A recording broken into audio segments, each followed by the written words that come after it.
All right, so I've got my little computer set up here, and I'm going to try to walk through what happens while this little array is being sorted. So here's my memory. I've got my array pointed to by the beginning of the array is A0 and the end of the array is A1. So those are the four elements in the array. It'll be 3, 8, 2, and 7. And those elements I want to sort. And so what we're going to do is walk through exactly what happens for each register and each element in the array as this sort is happening. And so we're going to sort of go through each line of code as we go and see what happens. I have a part of the register file here, not the complete register file, just the registers we're using. So A0 is going to be my pointer. Let's see if we can make sure this is right. A0 is pointing to the first element. A1 is pointing to the last element. T0 is going to be a temporary storage location for the value that's in the current location. V0 is going to be a pointer to the maximum element, and V1 is going to be the value of the maximum element. And so we're going to make use of those registers. So first, what we do is we check and see is A0 equal to A1. No, they're not pointing at the same location. Now, don't forget, these are addresses, and so the addresses are going to be some long, 32-bit number. But they would be equal if they were pointed at the same location. So are they equal? If it was yes, we'd be done. No, so we're going to jump to max. Now again, nothing happens there, except with the return address is saved. So now what we're going to do is make V0 equal to A0. So I've got a little V0 token. So we're going to put V0 at A0. That's there. And that's going to be the place we're going to start looking. And then we're going to load the value that's in V0 into V1. So V1 is going to contain the number 3. We're going to load that into V1. Then we're going to make A0, we're going to make T0 as well equal to A0. So it's also going to point here. Maybe I'll put it upside down. This is going to be a little bit awkward, but T0 will point here. And that is going to also start at the beginning. So we're starting both of these pointers at the beginning of the array in order to be able to walk through the array and find the maximum value. First, we're going to start with assuming that 3 is the maximum value, and then we're going to look at each other element and find whether it's the maximum value. So the pointer that we're using to walk through the array is T0. We're gonna say when T0 equals A1, we've gone through the whole array and we're done. T0 is not equal to A1, so we're not done yet.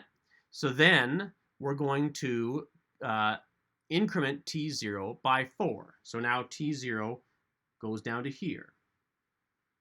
Then we're going to load into T1 what's at T0. This 8 is going to be into T1. So I hope we can see that. Yeah, so we copy that 8 into T1. Then we're going to set T2 if T1 is less than V1. Is T1 less than V1? No, it's bigger than that, so this is 0. And then we're going to branch if not equal to 0. So if it's not equal to 0, then we're going to not do the skip. But it is equal to 0, which means this number is bigger, which means we want to make this our new maximum. So we're going to say V0 is going to get T0. So we're going to move the pointer. V0 gets T0. The pointer's there. And then we're going to say V1 gets the value T1. So T1, we already loaded this value in from memory, so we can just copy this into V1. So let's see if I can do this without messing everything up. This now becomes 8, and this is our new maximum. Okay? Then we're going to jump back to our loop. T0 equals A1. Nope, we still have further to go. Then we're going to move T1 by 4. That's here now. Then we're going to look at, we're going to load T1 with the address that's at T0. So T1 now gets 2. So we're going to get rid of the 8 and put 2 there. Okay, T1 gets that value. And then we're going to check if it's less than. It is less than, so T2 gets a 1. So T2 gets reset to 1. Right, we're setting T2 if T1 is less than V1, which it is. And then we're branching if it's not equal to 0. which it is equal to, it's not equal to 0. So we're not going to set it to a new maximum value. So we're jumping to here. Well, actually, we jump straight back to here. We don't even do any of this stuff. So we're going to, it's sort of like a break in the loop. We're going to go back again. And then we are going to say, is T1 equals A0? Nope, they're still not the same. So then we're going to add 4, and we're here. Now the next time through the loop, they're equal, so we're going to be done. So then, again, load into T1, whatever's at T0. T0 is 7, so T1 gets 7. So it was 2, now it's 7. And then we're going to set T2 if 7 is less than 8, which it is, so we keep it at 1. And then we're going to say if it's not equal to 0, which it's not, we're going to skip back to our loop. The top of the loop tests the condition one more time. Is T1 equal to A0? Yes, it is. T1 is equal to A0. That means we're going to branch all the way to return, and return is going to give us JRRA. So now we've gone through and found in V0, V0 is the pointer to the maximum value. V1 is the value of the maximum value. Now all we have to do is swap that with the number that's at the end of our array. So we've found our max. Now we're going to load into T0 what's at address A0. So T0, A1 is the address here. That's the biggest, that's the number at the end of our list. That gets 7, that's in T0. Then we're going to store into address indicated by V0, which is this address. We're going to store that value here. So now we wipe out this 8, which makes me a bit nervous, but remember it's sitting in a register, so that becomes 7. And then this 8, which is in V1, right, that gets put into the address specified by A1. So this goes from 7 to 8. We found the biggest number. We've swapped it with the last number. And then we're going to subtract 1 from A1. A1 is now pointing there. That's once through the algorithm. Now we're going to go back to the beginning and say, is A0 equal to A1? No, they're different. So now we're going to go and jump to maximum again. So now we've got a new array, which is 3, 7, and 2. We're going to go through and we're going to find the maximal value and swap it with the last element there. Here we go. We're going to make V0 equals A0. So we're going to put V0 back at the beginning again. Maybe I'll put V0 up here. So V0 equals A0 again. Then I'm going to take that value into V1. That's 3, goes into V1.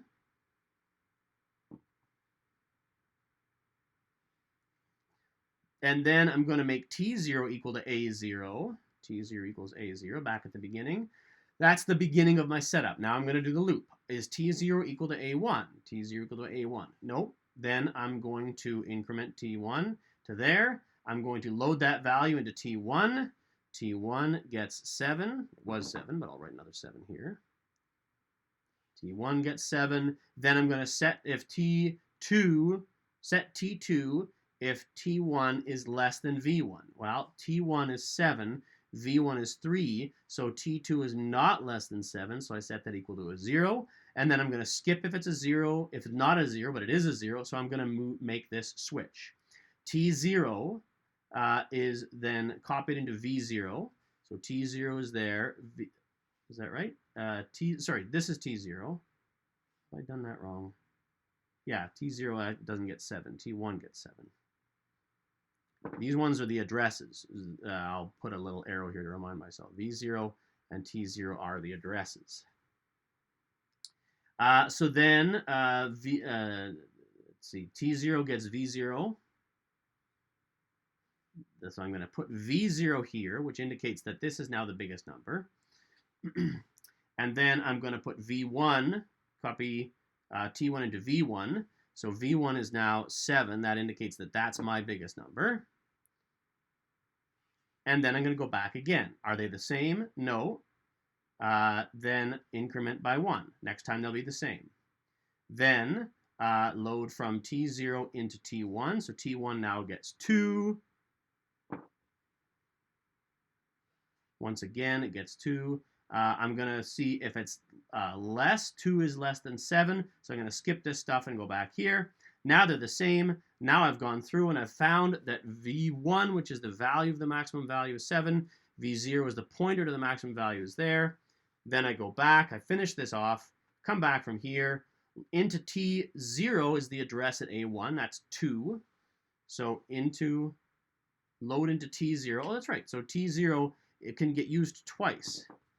So it's okay if it gets used here because it's going to be reset at the beginning of the algorithm each time. Because remember, temporary registers might get messed around with during your procedure calls. So don't be surprised if you lose that value. So into T0, what's at A1, which is 2. Into store T0 into the address specified by V0, which is here. So that 2 goes here. And then store V1 into the address specified by A1, which is here. A1 gets reduced by 1. And then we've got an array of 2 elements, 3 and 2. So are the arrays the same? No, they're different still. These addresses are different still by 1. So we're going to do that one more time. V0 gets equal to A0. So V0 starts at A0. Put that here. And T0 also gets A0. And then we get the 3. So load into V1 that 3. So we're going to start with 3, assuming that that's our biggest number, right? Then T0 gets A0, right? T0 and V0 both start at the beginning of the array. Then is T0 equal to A1? No, we haven't got to the end of the array. Then we're going to increment. So now we're going to see that this is going to be the last time we do this. Then load into T1 the value that's at the address specified by T0. T0 is pointing at 2, so T1 gets 2. Oh, look, it's already 2. Then, is that less than 3? Yes, it is. So we'll do this flip. V0 gets the value that's at T0. Add into V0. V0 gets the value of T0. So that says this is going to be pointing to my new biggest number. Is that right? No, it's not, because 3 is my biggest number. So I don't actually do that slip. Let's do this one more time. Set T2 if T1 is less than V1. Well, T1 is less than V1, so T2 gets a 1, and then we're branching if it's not equal to 0. And it is equal to 1, which is not 0, so we're skipping. So we've identified the biggest value. V0 stays at the top here, and we don't do that switch. Then we're going to go back here. T0 equals A1, because we're at the end of our loop. And so that means we JRRA, which gets us back here. This is the last time now. We're going to load into T0 the value that's at the address specified by A1. So that's into T0, which it already is 2. Then we're going to store that 2 at the address specified by V0, which is here. And then we're going to store what's at V1. V1 has the 3. We're going to store that at the address specified by A1, which is at the end of our list. So now the entire array is sorted, 2, 3, 7, 8, and you can see how the entire process has worked.